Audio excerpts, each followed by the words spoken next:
Pushing and pulling techniques. While being aware and educated about manual materials handling techniques and their inherent risks are helpful, ensuring a safe workplace through ergonomic interventions is important to reduce the risk of musculoskeletal disorders. If a load is heavier than what you feel you can move, use a device like a handcart or dolly, which will involve pushing and pulling. There are a number of variables related to pushing and pulling that need to be considered. These include human factors variables such as height, weight, age, sex at birth, strength, posture, physiological capacity. Task variables including distance traveled, initial force requirements, sustained force requirements, direction of movement, duration of task. Equipment variables such as handle height, handle orientation, wheel or caster design, stability, size, weight.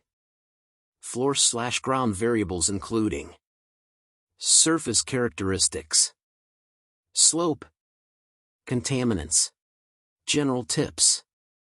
Provide carts or dollies with height-adjustable handles. Handles should be around standing hip height. Use footwear that provides a good grip. Never move more than one cart at a time. This places you into awkward postures and places additional stress on the back. The area should be clear of obstacles. Ensure the load does not block your field of view. Avoid pushing carts through crowds of people. This will decrease the risk of accidentally striking someone. Will minimize having to start and stop as it takes more force to get a cart moving than to keep it moving. Travel on one side of the hallway. If the load is heavy, reduce the weight if possible, and make 2 trips. Perform regular maintenance on all carts and dollies, lubrication, larger casters. Provide carts and dollies with height-adjustable handles. Ideally push don't pull. Pushing gives you a mechanical advantage. Push-off strength. Are able to see the travel path? Use both hands to push. Ensure your spine is not twisted. Keep your hands and feet shoulder width apart. Keep your elbows at a 90-degree angle. Avoid awkward wrist postures. Keep your wrists straight when grasping the handles. When pushing heavier loads, always keep your back straight, tighten the abdominal muscles, and use your powerful leg muscles. Pushing and pulling scenarios. When using an elevator, push into the elevator and pull out. When exiting the elevator, step out of the elevator to ensure no obstructions, prior to pulling. Once you have exited the elevator, push the cart, moving over carpeted areas. It is harder to move a cart on carpet or at the edge of a floor transition. Take a longer route to a different elevator or a different travel path that will avoid carpets.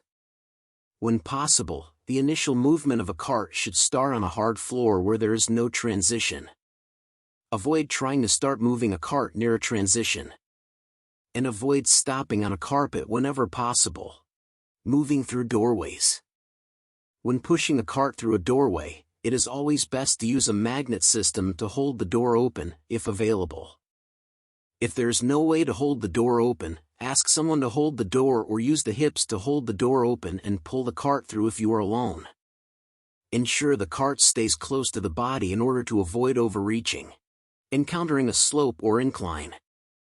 If you need to push a cart up a slope, ensure you have a proper grip on the floor with your feet, for example that the floor is not wet, slippery. Heavy loads should not be moved on a steep incline alone.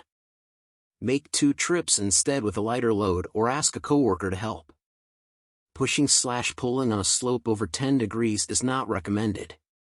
For additional information visit www.hocow.on.ca.